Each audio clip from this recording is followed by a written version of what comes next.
So Absalom shows up.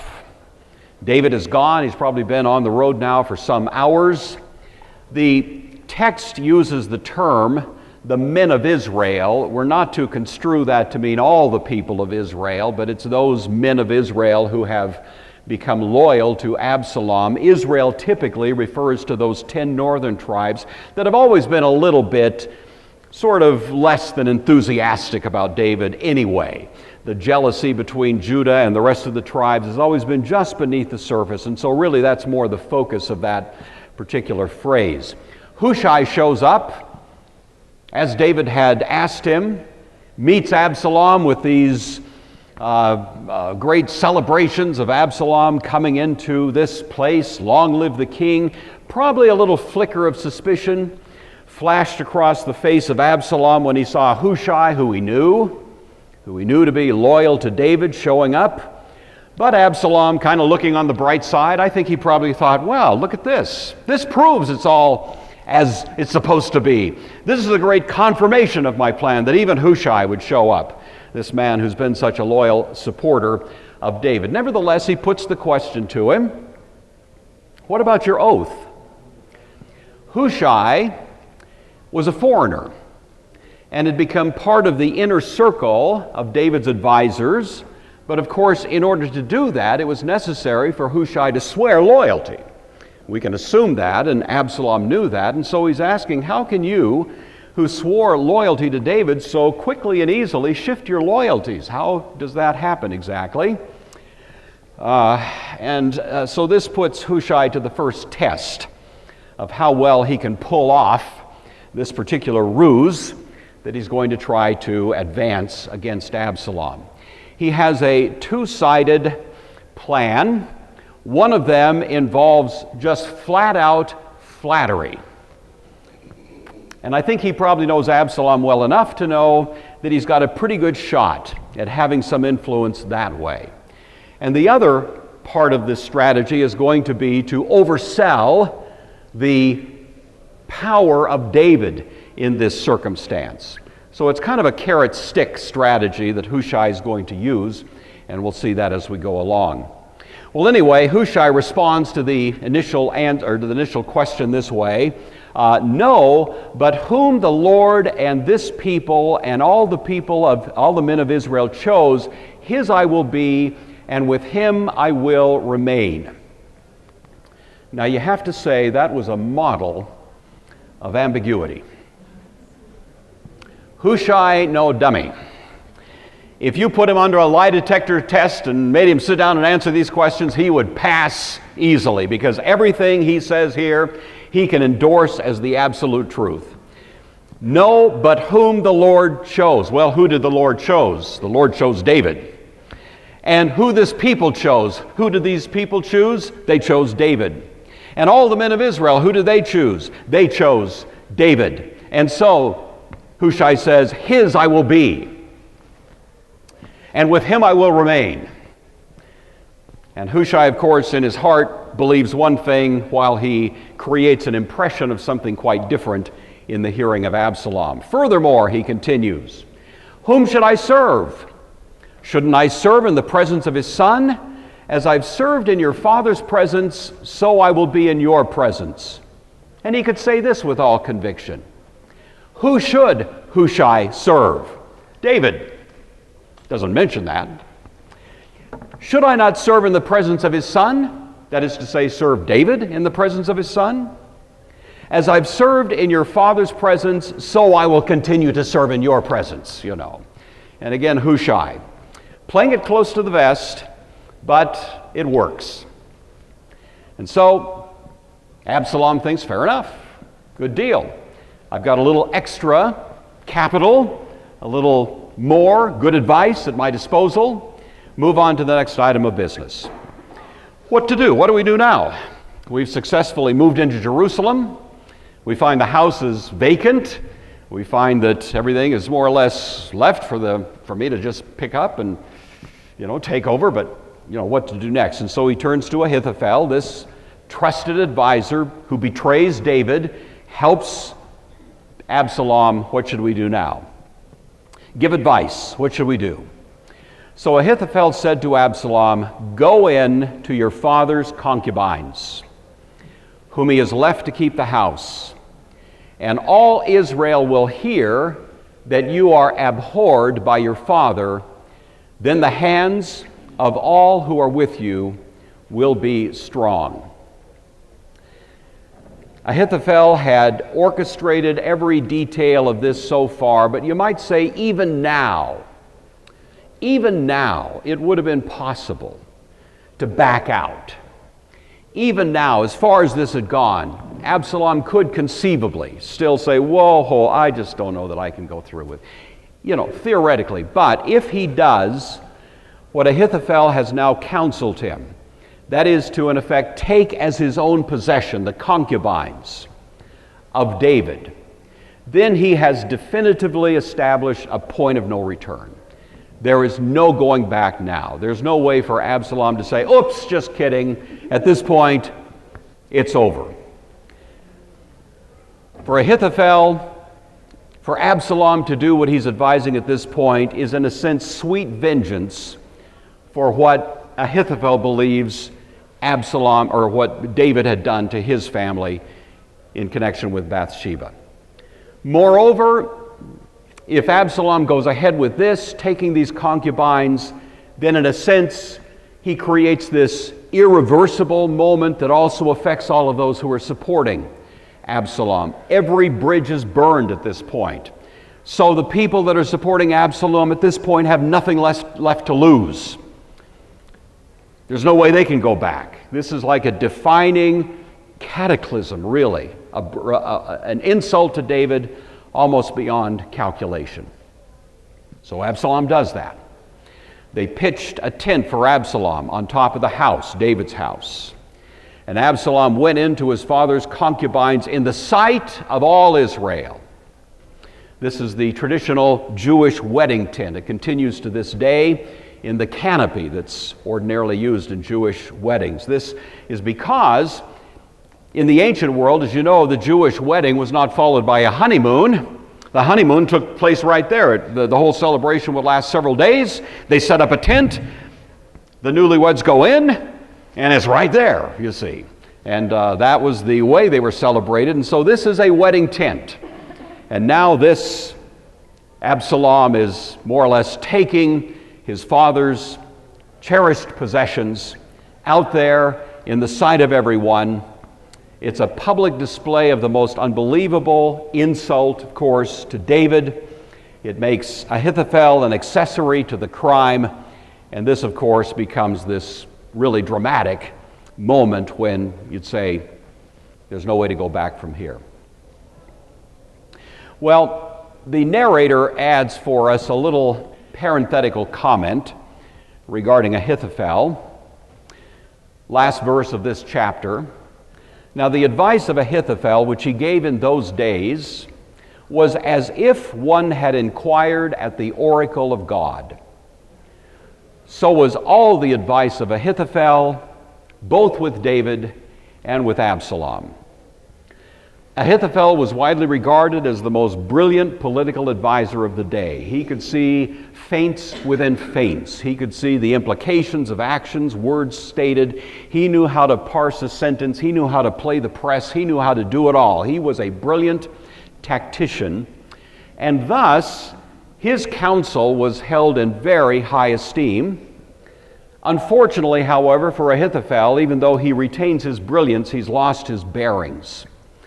He's become, in a sense, just an old, bitter politician because of what David has done as he views it to his family, violating his granddaughter, Bathsheba.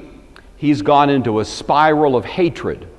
So while he still has the tools, the apparatus of political insight, he no longer has a very good moral compass by which he can implement those gifts.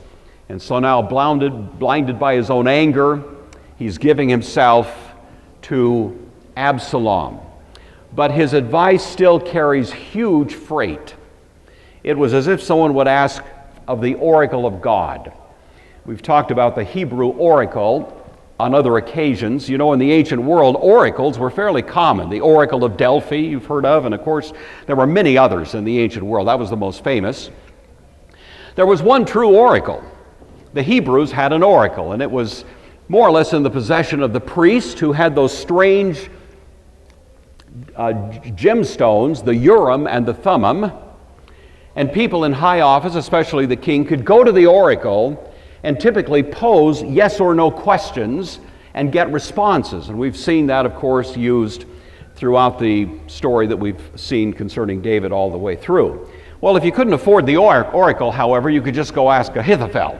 And basically his counsel was viewed as being pretty much on a par, that he had that much just native insight that he could compete with the oracle for the credibility and believability of his counsel.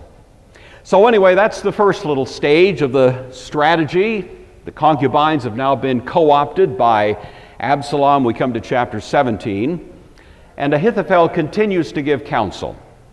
Moreover, Ahithophel said to Absalom, "Now let me choose 12,000 men, and I will arise and pursue David tonight." 12,000 is a sizable force, but these would be military types. They could move fairly rapidly. David had probably left Jerusalem, just within an hour or two of getting this information about Absalom on the march. He'd probably left mid-morning, was well on his way to the fords of the Jordan. Under ordinary circumstances, with the kind of, the crowd that was with him, the people that were with him, including some animals, some young ones, they would probably get to the Jordan about midnight. Ahithophel, if he had 12,000 troops in a forced march, leaving even mid-afternoon, could get there about the same time. If he had succeeded in this plan, by every ordinary human measure, he would have been successful. David would have been defeated. That's the view of the narrator, as we're going to see. That's typically been the view of the reviewers of this from a military perspective. This seems to be pretty much a open and shut strategy, that if he can get 12,000 people and go out in hot pursuit, there's no possible way that David is going to be able to survive it, barring divine intervention. Ahithophel explains his strategy in some detail. "I will come upon him while he is weary and weak. I'll make him afraid. All the people who are with him will flee, and I will strike, as in a surgical strike, only the king. Then I'll bring back all the people to you. When all return except the man who you seek, all the people will be at peace." Well, it was true enough. This had been a long day for David.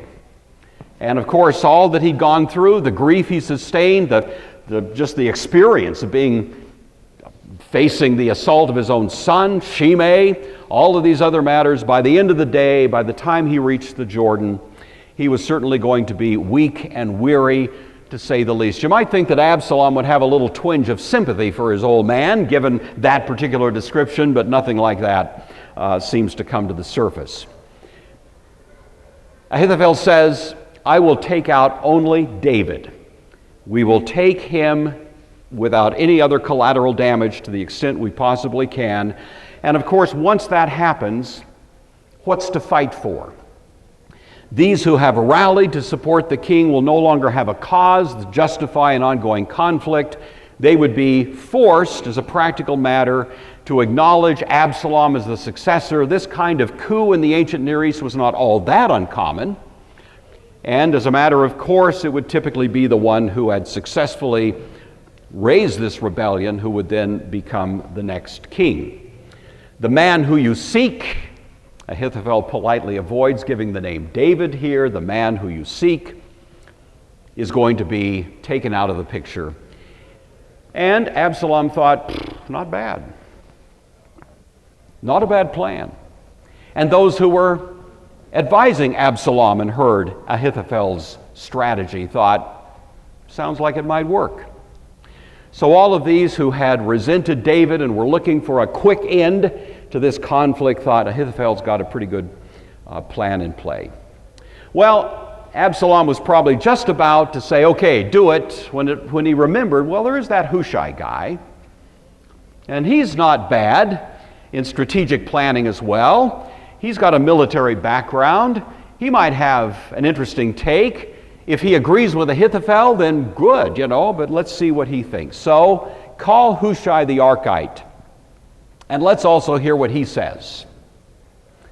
When Hushai came to Absalom, Absalom spoke to him, saying, now look, Ahithophel said we should do this. Should we? What do you think? Speak up. What do you think? So Hushai said to Absalom, well, the advice that Ahithophel has given is not good at this time. Maybe later. Well, this was just what David was hoping for, of course. This was the whole reason that David had sent Hushai back to Jerusalem. He knew that Ahithophel was going to have extremely good counsel, and he's hoping he can blow a little smoke into the machinery through Hushai. So Hushai, as I mentioned earlier, advises delay, and he's got a two-part argument. One, buttering up Absalom. The other, embellishing David and his reputation. The phrase here that Hushai gave, the advice that Ahithophel has given is not good at this time, is one way to read the Hebrew there. The other, and some commentators note that the Hebrew could also be construed as, this time his advice is not good. It's a little ambiguous, it could go either way, and each of them has a different sense to it. The one simply suggests that, well, yeah, it's a good plan, but it's not quite time to do it yet, The other is that, yeah, Ahithophel has given good advice, but not on this one, as if to say, the advice of Ahithophel to go into the concubines, that was a good plan, but, this surgical strike against David, that may not work so well. And so you can take it either way you want. Either way, it comes out about the same. So first of all, Hushai is going to paint a picture of David. You know your father, Absalom, and you know his men. They are mighty men. And they are enraged in their minds, like a bear robbed of her cubs in the field. Your father is a man of war. He's not going to camp with the people. Remember who your father is, Absalom? He's the guy that killed Goliath. Remember him? He's the guy that has struck the Philistines repeatedly with a mighty blow. Remember him? That's the man you're dealing with here. Let's not underestimate this character who is your father. And those who are with him, they are mighty men of valor. They are battle-hardened individuals who know exactly what to do on the battlefield. And you think you can just come swooping in there and take him out. Ain't going to be so easy, Absalom. Even now, he's probably hidden in some pit or some other place. And you know what's going to happen? It'll be when some of them are overthrown at the first, when there's the first skirmish, when there's the first bloodshed. There's going to be some casualties. David's men may sustain some casualties, but so will yours. But keep in mind that when people hear of these casualties, it's going to be all over the internet, the slaughter among the people that follow Absalom. Why? Because nobody thinks you can take on David successfully. And they're going to immediately construe this whole thing against you. The king is going to be hiding somewhere. You're going to have to go looking for him. That's going to give rise to all kinds of conflicts, skirmishes, bloodshed. He's surrounded by people who are competent warriors. This bloodshed is going to lead to an impression that you're losing. And when that word comes back, when the word comes back, Absalom, that the people who have gone out to fight on your behalf are losing, even if it's just losing slightly, it's going to be exaggerated in the minds of those who hear it, so that even he who is valiant, whose heart is like the heart of a lion, will melt. We're losing. It's all over. Because all Israel knows that your father is a mighty man, and those who are with him are valiant men. And Absalom thinks to himself, yeah, now that you mention it, And so the plausibility of what Hushai has just suggested gives him a little bit of hesitancy. That's part A of Hushai's argument. Now we move to part B, which is pure, straight-up flattery. So, Absalom, here's my advice. You should wait until all Israel is gathered to you, because the subtext here, because you know everybody loves you. So wait until everyone from Dan to Beersheba, north to south, the entire country has amassed itself behind you, like the sand that's on the sea for multitude. And then, Absalom, you should go into battle in person. Now that's kind of a glorious picture that Absalom begins to paint in his mind. This wonderful kingly character out in front on a white horse with massive numbers of people behind. Absalom likes that action. He thinks that might, be kind of a fun way to play this thing. So he's an appeal to his vanity, suggesting his presence on the battlefield would inspire valor among all of these massive numbers of warriors who would be behind him. So, Hushai continues, we'll come upon him in some place where he may be found, even if he's hiding. Because you see, we're going to fall on him as the dew falls on the ground. And of him and all the men who are with him, there shall not be so much as one left. The idea of dew on the ground, overwhelming force, just a complete coverage. We're going to come with such an amazing, amassed army. Who could possibly resist? We're going to take out everybody, including David and all of those who are aligned with him. Now, let's say David runs into a city, Hushai says, and is hiding out there, safe inside an impregnable city. Then what will we do then? Hushai says, look, if he's withdrawn into a city, then all Israel will bring ropes to that city, and we'll pull that city right into the river, and there won't be one stone left. That's a pretty good trick, But again, it's just this hyperbole of irresistible power that is going to be at the disposal of Absalom, such that not a trace of David or his followers would be left. So now we've got the carrot and the stick. The stick, David is a scary guy. The carrot, you're such a great guy, Absalom. Wouldn't it be great to have this kind of glorious moment in the midst of this rebellion that you're participating in? Well, Hushai is dismissed. Absalom goes into privy council and begins to talk it over. And so Absalom and all the men of Israel said, the advice of Hushai the Archite is actually better than the advice of Ahithophel. And then the narrator adds a little personal perspective, because the Lord had purposed to defeat the good advice of Ahithophel to the intent that the Lord might bring disaster on Absalom. Obviously, the narrator here, the storyteller, we don't know who it is, by the way, but whoever it was, believed Ahithophel had the right answer. And if Absalom had gone with Ahithophel's plan, all things being equal, would have been curtains for David. But God had something different in mind, and because of that, we find Absalom swayed, not by good judgment, but by the exaggerated picture of David and the appeal to his own ego.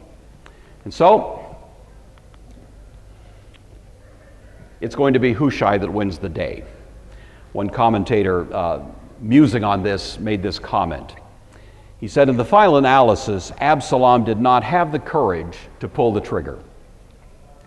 He was not sure of his own hold on the people, of the righteousness of his cause, or of the ingenuity of his father.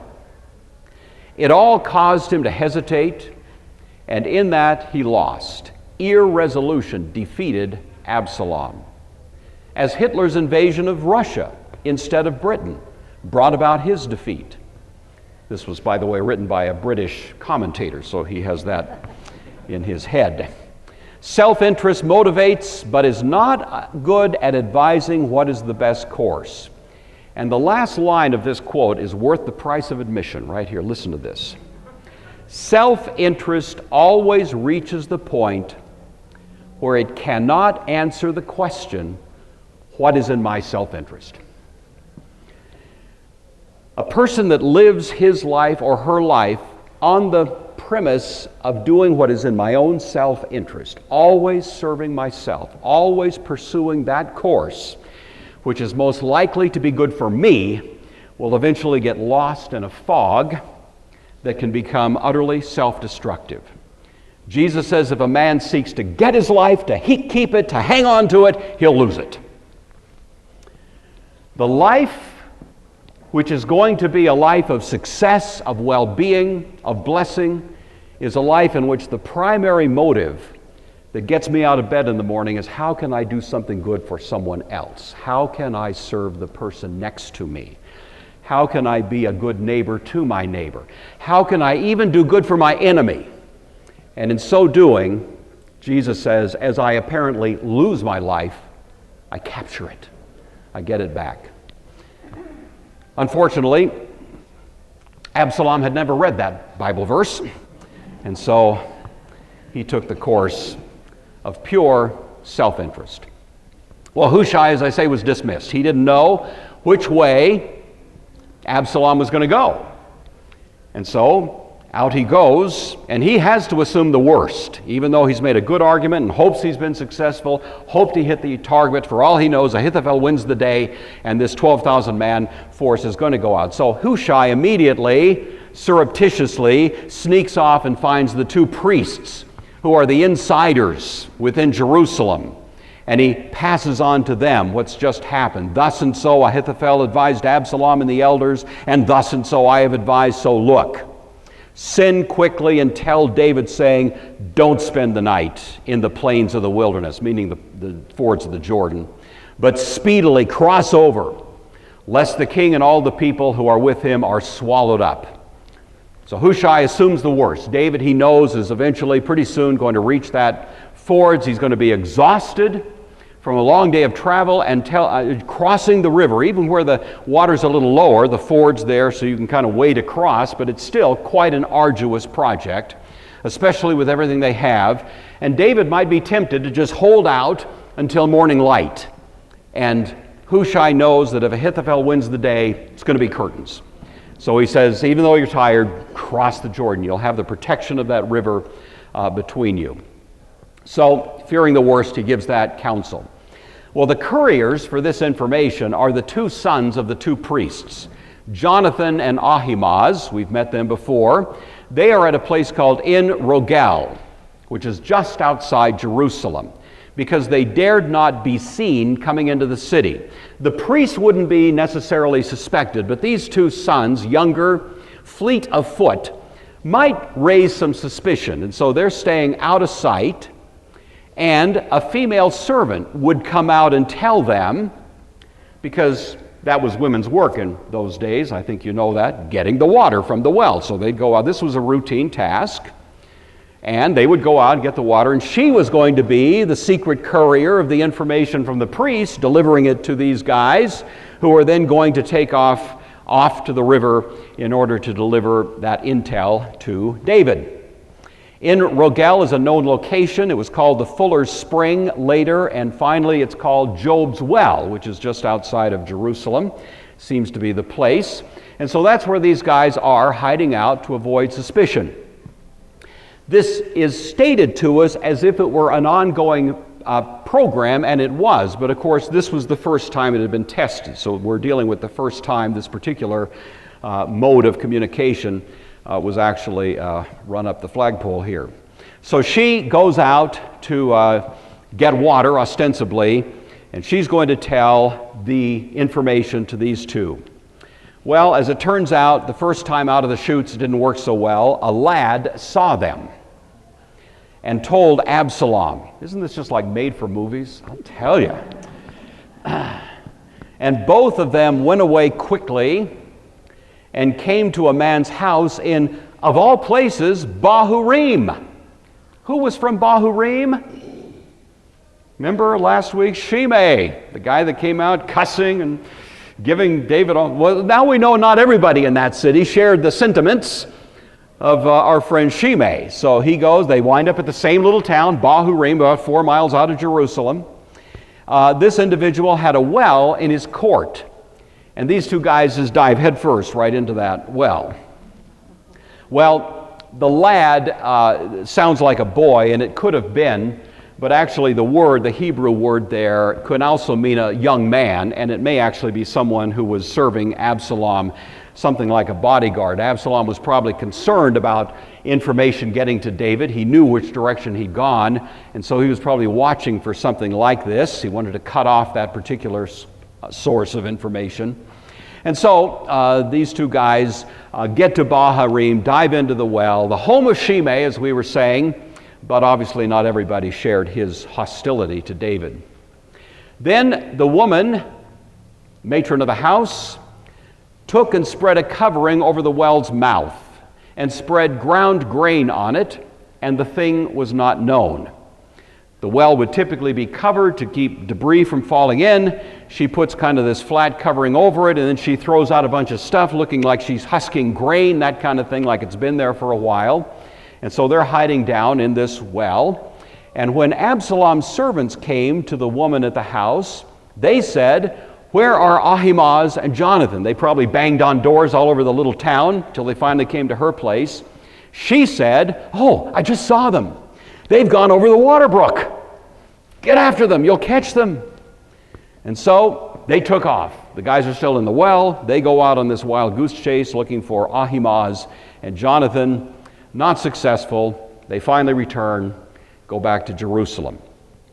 The little brook there seems to be one that would actually be in the direction of the Jordan, but obviously they weren't there to be found. So the men stayed hidden, and the men stayed hidden with the protection of this woman who was just apparently minding her business on this occasion. Commentator was again noting how often have victories been won in large measure based on the valiant efforts of a brave underground.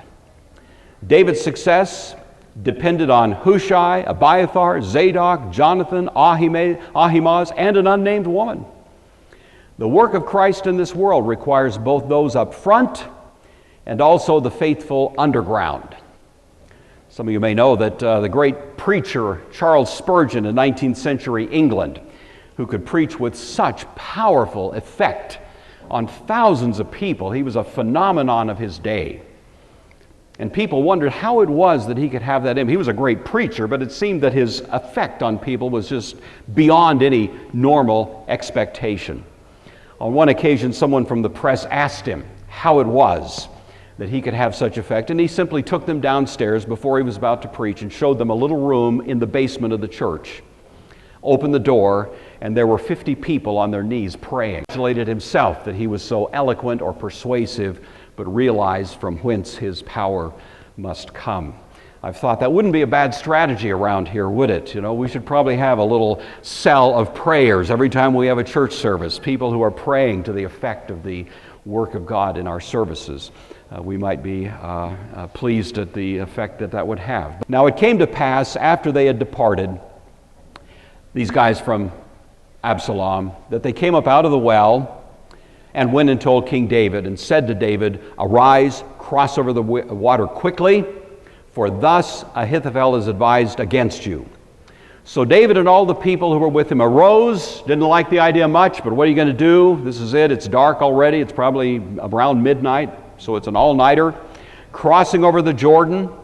By morning light, not one of them was left who had gone over the Jordan. David, of course, recognized the danger. He didn't know, but what there might be the sound of hoofbeats, coming along pretty quickly. So he wanted to cross over and get at least that kind of protection between him and threatening forces. Ahithophel, we don't know when this happened. It's presumably later, maybe some days later. When Ahithophel saw that his advice was not followed, he saddled a donkey, arose and went to his home, to his house, a place called Gilo, about 15 miles away, to his city.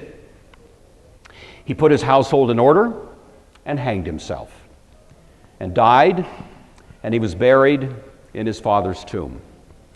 The parallel between Ahithophel and Judas has, of course, been noted by virtually every commentator on this text.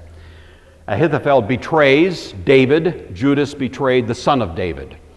Both of them seem to have had a dreadful epiphany at some point as to what they had done, and both of them can no longer bear the pain of that understanding and put an end to their own lives.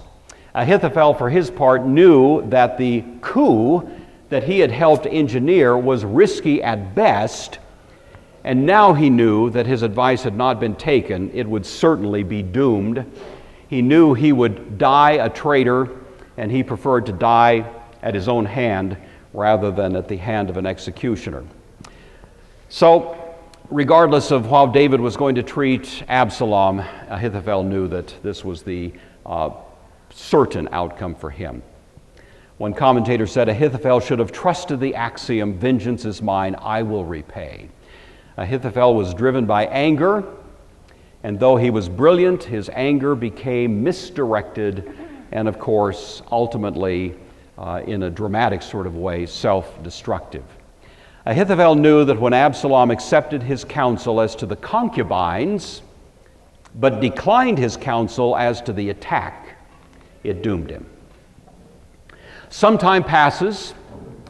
David went to Mahanaim. Absalom crossed over. Now we can assume this is probably a month later or so. We're not told that, but it would take probably that long for everything that we hear of now to take place. Absalom crossed over the Jordan, he and all the men of Israel with him. Now Mahanaim is right there if you can see it.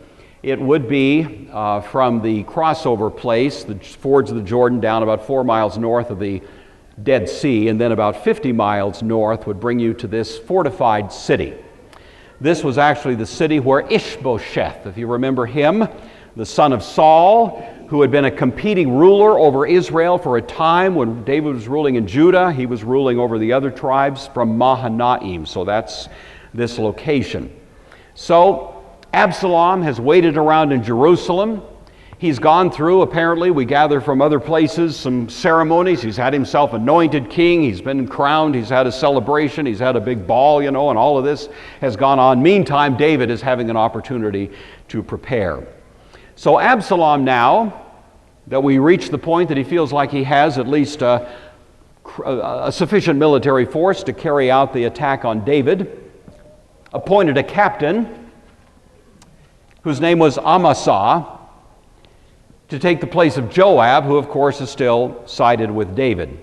And then we have one of the most interesting, confusing verses in the whole text. So if you want to stand up and explain it to all of us, then more power to you. Here it comes.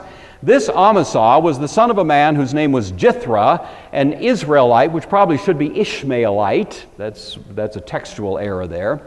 Jithra, an Ishmaelite, who had gone into Abigail, the daughter of Nahash, the sister of Zeruiah, Joab's mother. Now do a family tree on that one.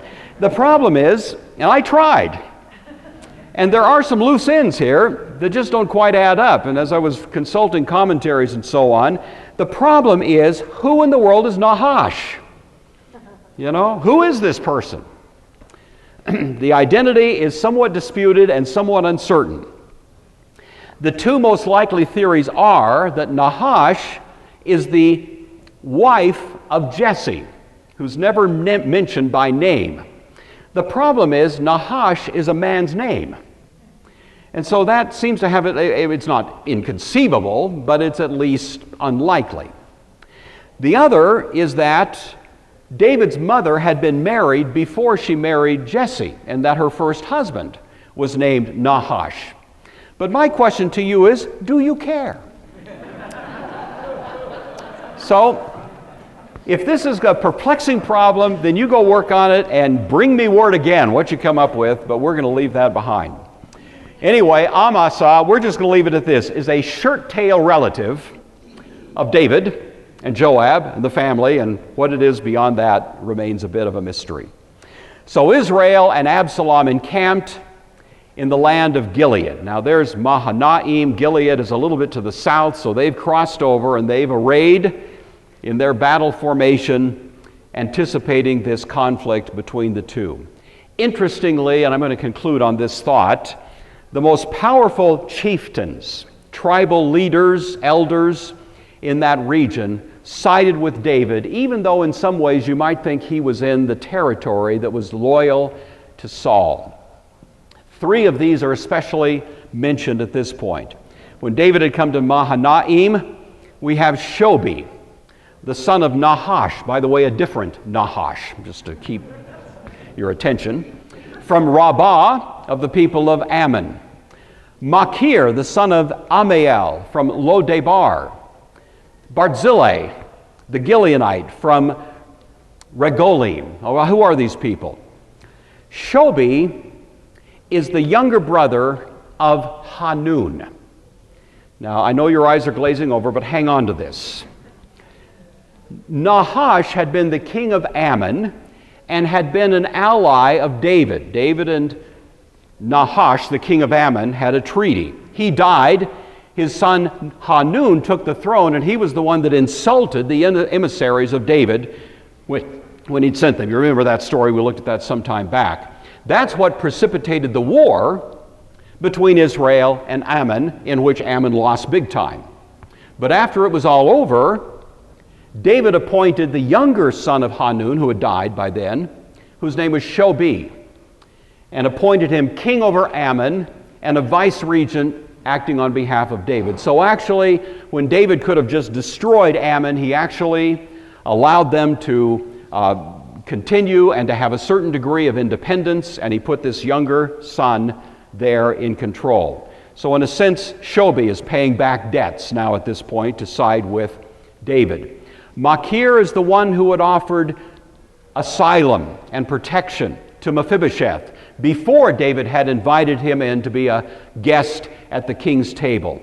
Machir was always impressed with David. That act of benevolence toward Mephibosheth, who David could have just executed as a claimant to the throne, impressed him so much that he became a strong supporter of David. Barzillai, we know less about him, but we have a sense that David had also done good things for him. So the point is, all of these people, though they were in a place where you might have expected the natural disposition to be hostile to David, because David had shown them kindness when he didn't have to, when he was in a position of strength earlier, they didn't forget. They took notes on that.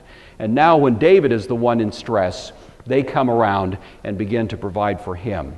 So they brought beds and basins, earthen vessels and wheat, barley and flour, parched grain and beans, lentils, parched seeds, honey and curds. I don't know what half this stuff is. Sheep and cheese for the herd, and David and all who were with them to eat, for they said, the people are hungry and weary and thirsty from the wilderness, beds to sleep on, basins for cooking and washing, parched corn, staple product of the day. Sheep was the standard meat that you would eat in that day. One commentator musing on this in summary, past generosity on David's part won him kind treatment now. Loyalty to a good leader may unite people from widely varying backgrounds otherwise. The greatest example is Jesus, who unites people from every nation, tribe, language, and people. I love that verse. That is repeated, that phrase, every nation, tribe, language, and people, is repeated 7 times in the book of Revelation, which we're going to study next fall. You know that. Verse by verse study of Revelation. We're going to come into that phrase again and again. All right, well, Sunday school lesson for the morning. Number 1. Our best friends and advisors are seldom those who speak sweet-sounding lies.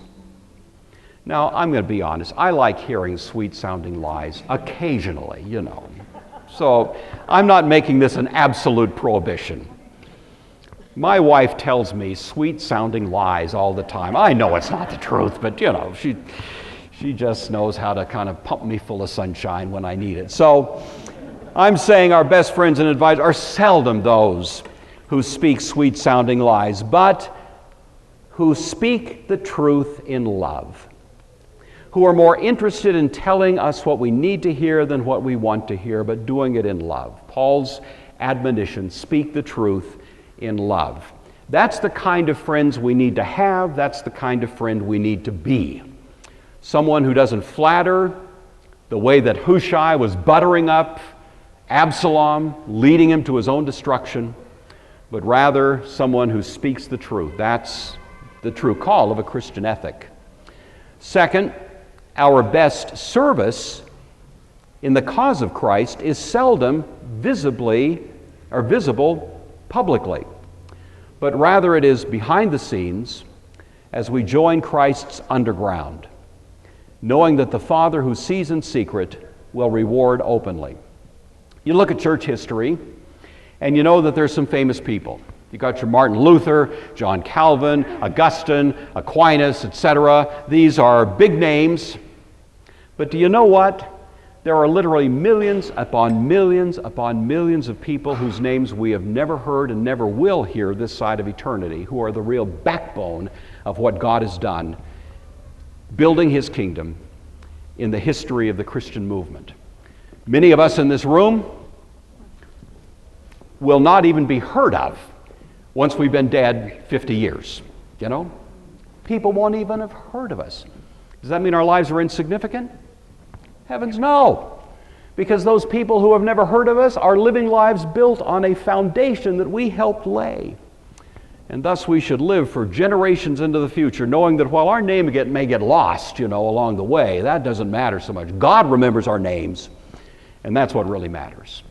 And so this story is a story of an underground, people who were working in the shadows to nevertheless accomplish important things. And finally, our best investment in our own well-being is seldom in stocks and bonds, hedge funds, real estate, whatever.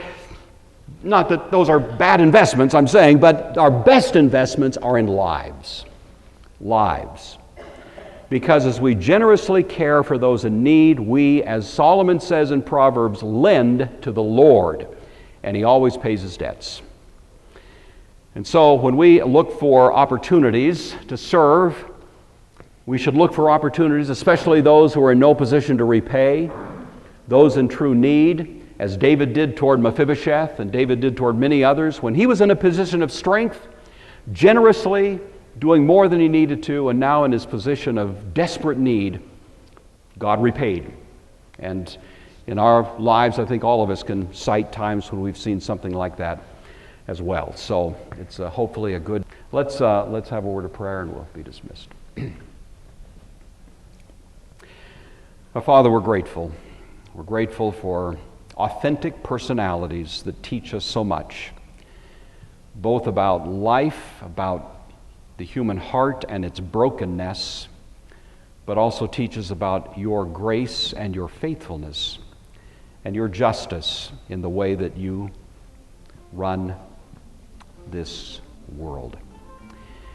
And we thank you we've had an opportunity to review this text. We thank you for the lessons we learned from it. We pray that by your Spirit we would apply these as needed and as relevant in each of our lives, that we might be more fully devoted to Christ, in whose name we pray.